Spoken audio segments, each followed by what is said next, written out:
राधे राधे साथियों। आज हम बात करेंगे पुनर्जन्म की, 84 लाख योनियों की।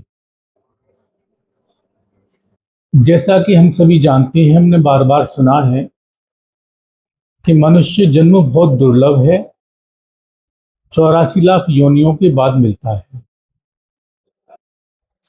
इसमें थोड़ी सी भ्रम की स्थिति बनी रहती है कि हमारा अगला जन्म क्या होगा, किस आधार पर होगा। तो सबसे पहले तो ये बताएं, ये जो 84 लाख योनियां हैं, इसमें पेड़ पौधे, कीड़े मकोड़े, जलचर यानी जल में रहने वाले, नभचर आकाश में विचरण करने वाले, पशु पक्षी, ये सब मिला के 80 लाख योनियां हैं। और मनुष्य की भी 4 लाख योनियां हैं। इस तरह कुल मिलाकर 84 लाख योनि हैं। पर ऐसा कोई क्रम नहीं है कि इसके बाद ये होगा, इसके बाद ये होगा, या हमें 80 लाख या 83 लाख 99,000 योनियां पहले भोगनी पड़ेंगी तब मनुष्य जमीन शरीर मिलेगा। ऐसा कोई नियम नहीं है। हमको लगातार 10 बार मनुष्य का जन्म मिल सकता है, सैकड़ों हजारों बार पशु पक्षी का, या कोई भी जन्म मिल सकता है। ये जन्म हमें अगला कौन सा मिलेगा, ये भगवान बताते हैं गीता के 8वें अध्याय के 5वें और 6ठे श्लोक में। हम मरते समय, जिस समय हमारे शरीर से प्राण छूटते हैं, उस समय हमारी जो अंतर्दशा होती है, जो हमारे मन में बुद्धि में चल रहा होता है, उसी के हिसाब से हमारा पुनर्जन्म होता है। जैसे हम यदि मरते समय अपने मित्र या अपने पुत्र पौत्र, जिससे हम बहुत प्रेम करते हैं, उसके बारे में सोच रहे होंगे, या हम अपने दुश्मन के बारे में भी सोच रहे हो सकते हैं, जिससे हमें बहुत ज्यादा नफरत है, तो इस बात की संभावना है कि हमारा जन्म उसी कुल में हो।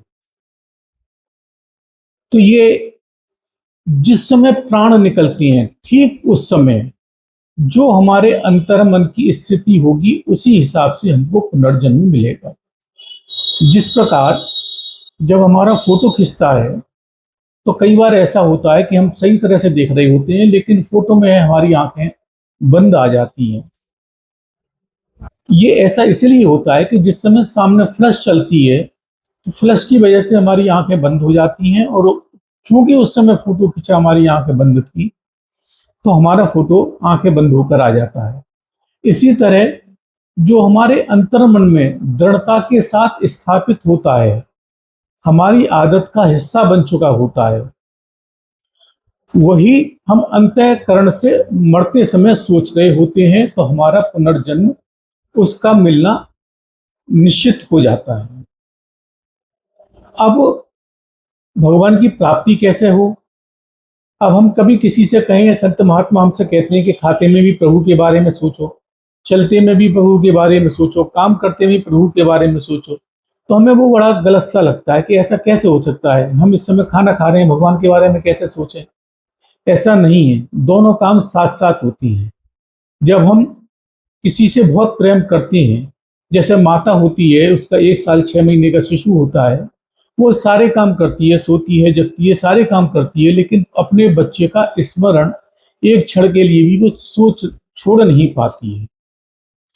तो भगवान तो ये कहते हैं 8वें अध्याय के ही 5वें 6ठे के बाद 7वें श्लोक में, हे अर्जुन, तू युद्ध भी कर और मेरा स्मरण भी कर।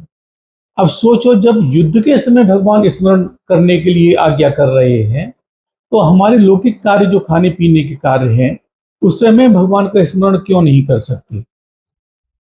तो उनका, भगवान का कहना यह था कि यदि तुम जीत जाओगे तो इस संसार में राजा बन जाओगे, राज करोगे, और यदि देह भी त्याग दोगे, तो चूंकि मेरा स्मरण कर रहे होगे, तो स्मरण करते समय मेरा ध्यान रखने की वजह से तुम मुझको ही प्राप्त हो जाओगे, यानी तुम्हारी मुक्ति हो जाएगी।